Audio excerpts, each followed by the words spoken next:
Moms கிச்சனில் மீன் குழம்பு எப்படி பண்ணுறதுன்னு பார்க்கலாம் வாங்க. கானாங்கழுத்து மீன் குழம்புங்க. இது 1 kg மீன் வாங்கியிருக்கிறாங்க. கானாங்கழுத்துங்க, புளி கரைசலுங்க, உப்பு, தனியாத்தூள், மிளகாத்தூள், சீரகத்தூளுங்க, டொமேட்டோ பியூரி, தேங்காய் பாலுங்க, வெந்தயம், ஆனியனுங்க, ஒரு பூண்டு தட்டி வச்சுருக்குறாங்க, ginger garlic paste, turmeric powder, coriander, chilli, கறி லீஃப் இவ்வளோதாங்க.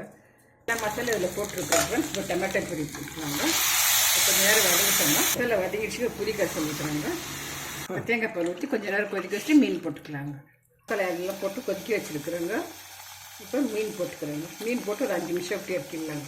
வெந்தயம் தழைச்சி ஊற்றிட்டு குழம்பு ரெடி ஆகிடுச்சுங்க. இப்போ வெந்தயம் வறுத்து போட்டுருக்குறாங்க. தேங்காய் நெல்லை வெந்தயம் வறுத்து போட்டுருக்குறாங்க.